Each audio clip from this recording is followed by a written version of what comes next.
तो हिंदी कुमार भारती कक्षा 10वीं इस विषय में हम तीसरा पाठ पढ़ रहे हैं नाम चर्चा। नाम चर्चा एक हास्य व्यंग निबंध है और इसके निबंधकार है नरेंद्र कोहली जी। और इसका हम तीसरा भाग देखेंगे। पहले भाग में हमने इसका आदर्श पठन किया, समझा कर दिए, और दूसरे भाग में हमने व्याकरण देखा। अब हम तीसरा भाग देखेंगे। अभी पिछले दिनों ही क्षेत्रीयता ने मुझे एक बार और पछाड़ दिया। हमारे मकान से चौथे मकान में रहने वाले मेरे पड़ोसी का एक लड़का 3 वर्ष का हो गया। अब हम तीसरी घटना देखेंगे। तीसरी घटना देखेंगे। पहले हमने देखी प्रादेशिकता, जो कश्मीरी युवक था, और दूसरा है फिर उनका पड़ोसी। 3 वर्ष का बालक हो गया था, पर वे अभी तक उसके लिए कुछ नाम तक नहीं खोज पाया। जैसे जैसे दिन निकलते जाते थे, उनकी चिंता और भी गहरी होती जाती थी। जब अपने लड़के के लिए एक उपयुक्त नाम तक न ढूंढ पा रहे थे, तो उसके योग्य कन्या और नौकरी कहां से खोज पाएंगे। तो यह तीसरी घटना है। यहाँ पर परिचय में यह बता दिया है कि उनका एक पड़ोसी है। 3 साल का हो गया, पड़ोसी है, उनका बेटा 3 साल का हो गया, अभी तक उन्होंने नाम नहीं रखा। तो इसके लिए उनको चिंता हो गई थी, तो इनका नाम रखना जरूरी है। इसलिए वो क्या करते हैं, लेखक के पास में आते हैं, निबंधकार के पास में आते हैं। दूसरा परिचय देखेंगे। मुझसे मिले तो अपनी चिंता गाथा ले बैठे। जब वे बहुत रो चुके और बहुत रोकने पर भी मेरा हृदय पूरा गल गया और फेफड़ों की बारी आ गई, तो मैंने पूछा, आखिर समस्या क्या है। उनको चिंता हो गई कि मेरा बेटा 3 साल का हो गया, अभी तक मैंने इसका नाम नहीं रखा। तो वो लेखक के पास में रोते बिलखते गिड़गिड़ाते आते हैं। तो लेखक कहते हैं कि आखिर समस्या क्या है, क्या दिक्कत क्या है। यहाँ पर प्रश्नार्थक चिन्ह है। समस्या क्या है वो बोले, बबुआ की महतारी का हट है। हट यानी जीत, बबुआ यानी बेटा। बेटे की माँ का कहना है, क्या कहना है कि बहुत चाहने पर भी उसका घरेलू रहस्य पूछने से मैं स्वयं को न रोक सका। रहस्य ने भेद। बहुत देर के बाद में उनके माँ ने कहा कि आखिर समस्या क्या है, क्या दिक्कत क्या है। तो उनके माँ ने फिर बताया कि समस्या क्या है। वो बोली, बबुआ की माँ बोली, हमारा बबुआ बहुत शोर मचाता है, बहुत तंग करता है, बहुत ज्यादा। उसकी महतारी कहती है कि उसका नाम उसके शोर मचाने पर ही रखेंगे। बहुत तकलीफ देता है, बहुत बदमाश टाइप का लड़का है, तो उसका नाम उसी तरह से हम रखेंगे। मैं चकित हो गया, मैं आश्चर्यचकित हो गया। हट को सुनकर, यह भी क्या हट है, यह भी क्या जिद है।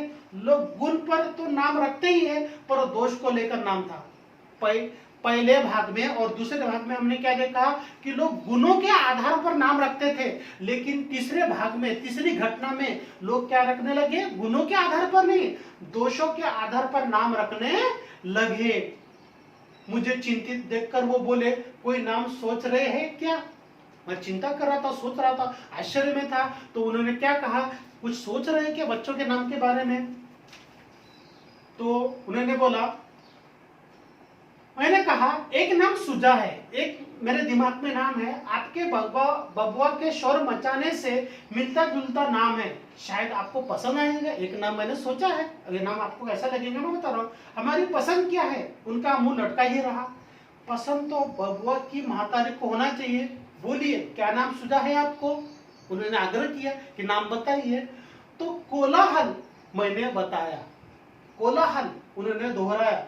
कोलाहल यानी शोर, जो शोर करता है, जो शोर मचाता है, उनको कोलाहल कहते हैं। वैसे तो सुंदर है नाम, ये नाम तो बहुत ही सुंदर है, पर बबुआ की बेटे की माँ को पसंद नहीं आएगा, तो बेटे की माँ को पसंद आना चाहिए। क्यों, मैंने पूछा। बोले, नाम तो कोई हमारे देशवा जैसा ही होना चाहिए। देशवा यानी प्रदेश से संबंधित, हमारे प्रदेश से संबंधित होना चाहिए। जैसे हमारा नाम है राम खेलावन, कोई ऐसा ही नाम हो वो सूचित कीजिए।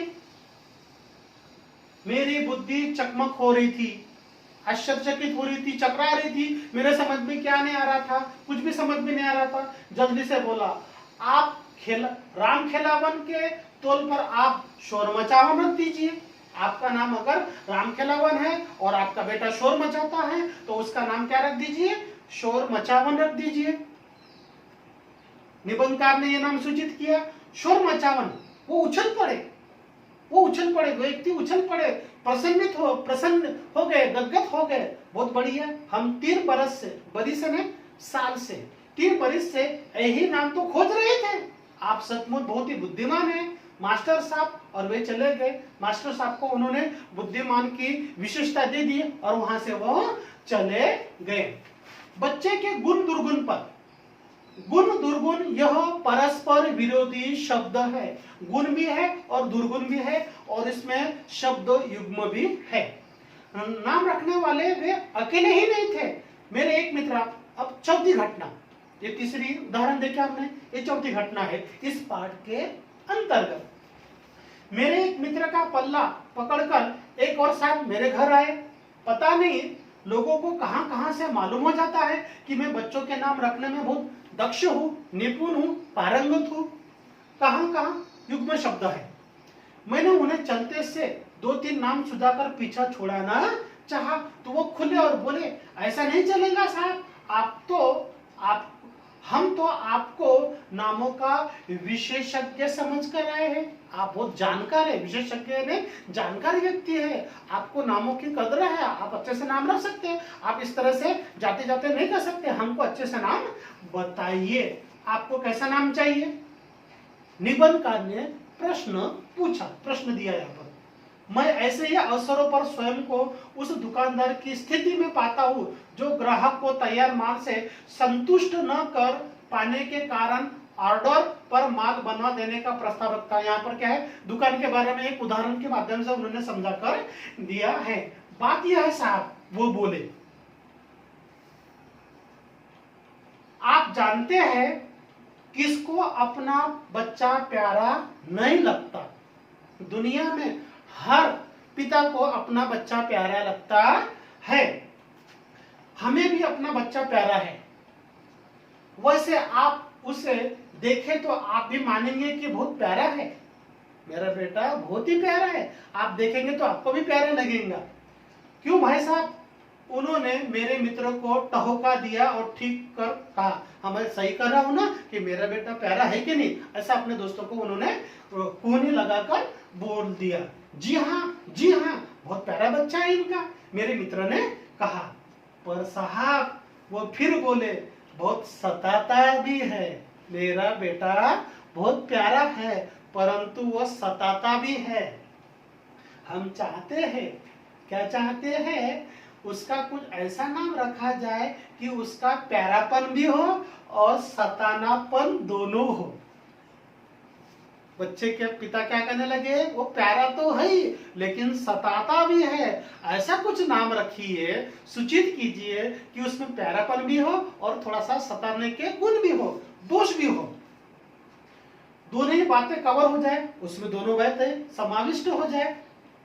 काम तो कठिन है, काम कठिन है, पर आप विद्वान हैं, आप विद्वान हैं, आप विशेषज्ञ हैं, कोई ना कोई नाम तो सुझा ही देंगे।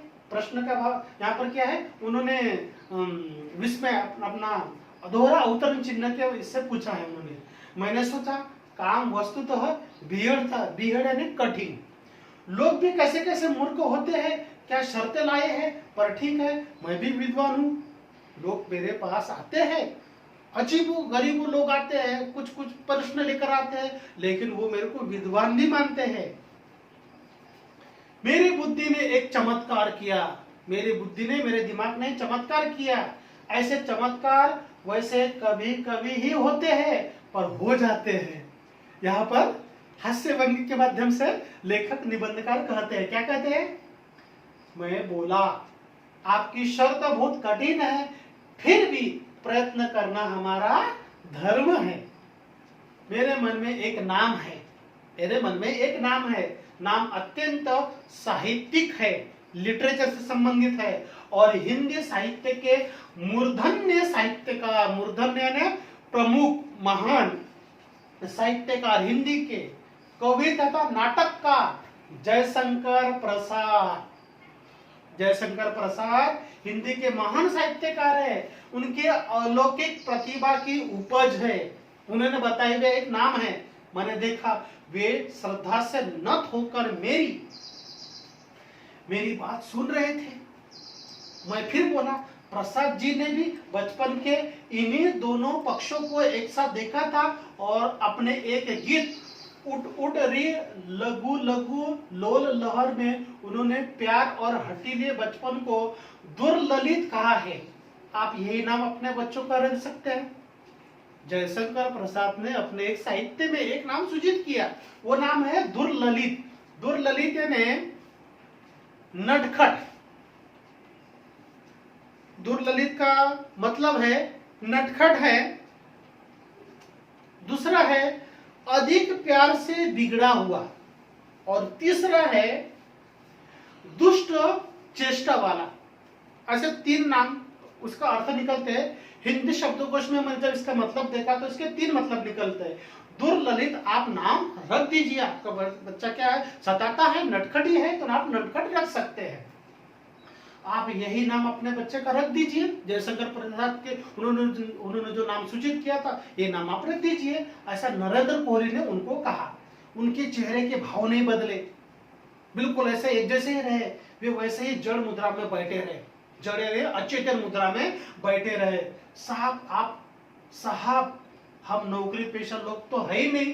कुछ देर बाद बड़ी खींच के साथ में, बड़ी उदासी के साथ में बोले, फैशनेबल नाम हमारे घरों में नहीं चलता। ये नाम फैशनेबल है। हमारे बच्चे को तो बड़े होकर आड़त का काम करना है। आड़त में ऐसी एक जगह है जहां पर दलाली के साथ में कुछ वस्तु की खरीदी बेची जाती है, वो जगह का नाम है। फर्म खोलते हैं, व्यवसाय से जुड़ा है। हमें तो ऐसा नाम चाहिए जो किसी फर्म का नाम भी हो सके। हम व्यवसायिक लोग हैं, व्यवसाय से जुड़ा नाम होना चाहिए। हमें तो ऐसा नाम चाहिए जो किसी फर्म का नाम भी हो सके। लट्ठाराम, गेंदामल वगैरह वगैरह इस तरह के नाम बताइए। कुछ भी नाम बताते रहते हैं आप, कोई ऐसा नाम हो तो बताइए। मैं फिर चिंता में पड़ गया। हर बार निबंधकार कुछ नए नए उपाय बताते हैं, लेकिन उनको ये नाम पसंद नहीं आते हैं। वो आश्चर्यचकित हो जाते हैं, चिंता में पड़ जाते हैं। अब इन लोगों का समाधान कैसे किया जाए? ठीक है, नाम को लेकर जहां क्षेत्रीय आग्रह है वहां व्यवसायिक आग्रह भी होंगे। पहले प्रादेशिक आग्रह थे, उसके बाद में क्षेत्रीय आग्रह है, अब तीसरा आ गया व्यवसायिक आग्रह आ गया। आखिर किसी फिल्म में एक्टर का नाम बिछावन मल तो नहीं हो सकता ना।